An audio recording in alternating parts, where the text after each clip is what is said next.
Hello friends, welcome to சுவையான சமையல். இன்றைக்கி நம்ம சுவையான சமையல் சேனலில் சுவையான பலாக்கொட்டை ஐஸ்கிரீம் எப்படி செய்கிறதுன்னு பார்க்கலாம். வாங்க வீடியோக்குள்ளே போகலாம். பலாக்கொட்டை ஐஸ்கிரீம் செய்கிறதுக்காக முதல்ல பலாக்கொட்டையை வேக வச்சு எடுக்கலாம். பலாக்கொட்டையோட தோலெல்லாம் எடுத்ததுக்கப்புறமா ஒரு பாத்திரத்தில் சேர்த்துக்கோங்க. கூடவே பலாக்கொட்டை வேகிறதுக்கு தேவையான அளவுக்கு தண்ணி சேர்த்துக்கோங்க. தண்ணி சேர்த்ததுக்கப்புறமா இந்த பலாக்கொட்டைகளை நல்லா வேக வச்சு எடுக்கலாம். இப்போ பார்த்தீங்கன்னா பலாக்கொட்டைகள் நல்லாவே குக் ஆகியாச்சு. இப்போ ஸ்டவ் ஆஃப் பண்ணி இதை தனியாக எடுத்து வைக்கலாம்.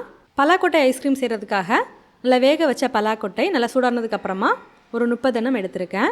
இப்போ ஒரு மிக்ஸி ஜாரில் நம்ம வேக வச்சு எடுத்து வச்சுருந்த பலாக்கொட்டைகளை சேர்த்துக்கோங்க. கூடவே ஒரு 1/4 கப் அளவுக்கு பால் சேர்த்துக்கோங்க. சேர்த்து இதை நல்லா நைஸாக அரைச்சி எடுத்துக்கோங்க. பாருங்கள், இந்த அளவுக்கு நல்லா நைஸாக அரைச்சி எடுத்துக்கோங்க. தேவைப்பட்டால் கொஞ்சமாக பால் சேர்த்து அரைச்சிக்கோங்க. இப்போ அடுத்ததாக ஒரு பாத்திரத்தில் 1/2 லிட்டர் அளவுக்கு பால் சேர்த்து நல்லா சூடாக விடலாம்.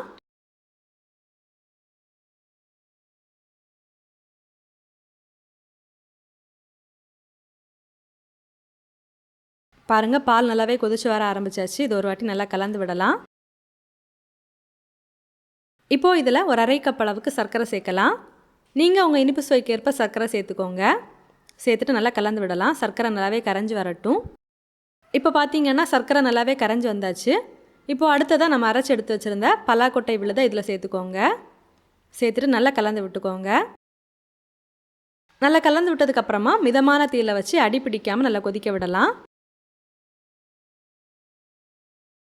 இது கொஞ்சம் கெட்டியாக வர அளவுக்கு மிதமான தீயில வச்சு கொதிக்க விட்டு எடுத்துக்கோங்க. இப்போ பார்த்தீங்கன்னா இது கொஞ்சம் கெட்டியாகி வந்தாச்சு. இந்த அளவுக்கு வந்ததுக்கப்புறமா ஸ்டவ் ஆஃப் பண்ணி சூடார விடலாம். ஸ்டவ் ஆஃப் பண்ணதுக்கப்புறமா இதில் ஒரு 1/4 டீஸ்பூன் வெனிலா எசன்ஸ் சேர்த்துக்கோங்க. சேர்த்து நல்லா கலந்து விட்டுக்கோங்க. இப்போ பார்த்தீங்கன்னா இதை நல்லாவே சூடார வச்சு எடுத்தாச்சு. நல்லா சூடாறினதுக்கப்புறமா இது ஒரு மிக்ஸி ஜாரில் சேர்த்து நல்லா அடித்து எடுத்துக்கோங்க. பாருங்கள், இதை நல்லாவே அரைச்சி எடுத்தாச்சு. நல்லா அரைச்சி எடுத்ததுக்கப்புறமா இது ஒரு பவுலில் சேர்த்துக்கோங்க. இது ஒரு பவுலில் சேர்த்ததுக்கப்புறமா இந்த மாதிரி ஒரு கவர் வச்சு இதை நல்லா மூடி வச்சுக்கோங்க. இப்போ அடுத்ததாக இதை ஃப்ரீசரில் வச்சு நல்லா செட்டாக விட்டு எடுக்கலாம். பாருங்கள், இது நல்லாவே செட்டாகி வந்திருக்கு. இப்போ மறுபடியும் இதை எடுத்து மிக்ஸி ஜாரில் போட்டு ஒரு வாட்டி நல்லா அடித்து எடுக்கலாம். இந்த மாதிரி செய்கிறதுனால உங்களுக்கு ஐஸ்கிரீம் நல்லா க்ரீமியாக கிடைக்கும். பாருங்கள், இதை நல்லாவே அரைச்சி எடுத்தாச்சு. இப்போ மறுபடியும் இதை பவுலில் சேர்த்து ஒரு 8 மணி நேரத்துக்கு நல்லா ஃப்ரீஸ் ஆக விட்டு எடுக்கலாம். பாருங்கள், இது நல்லாவே ஃப்ரீஸ் ஆக விட்டு எடுத்தாச்சு. நம்மளோட சுவையான பலாக்கொட்டை ஐஸ்கிரீம் ரெடி ஆகிடுச்சு. நீங்களும் இந்த மாதிரி செஞ்சு பாருங்கள். செஞ்சு பார்த்ததுக்கப்புறமா உங்கள் கமெண்ட்ஸை மறக்காமல் எங்களோட ஷேர் பண்ணுங்கள்.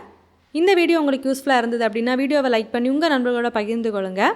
நீங்கள் இன்னும் நம்ம சுவையான சமையல் சேனலை சப்ஸ்கிரைப் பண்ணலைன்னா மறக்காமல் சேனலை சப்ஸ்கிரைப் பண்ணிக்கோங்க. இந்த மாதிரி சுவையான ஒரு ரெசிபியோட நான் உங்களை சந்திக்கிறேன். அது வரைக்கும் சுவையாக சமைங்க, சுவையாக சாப்பிடுங்க. நன்றி.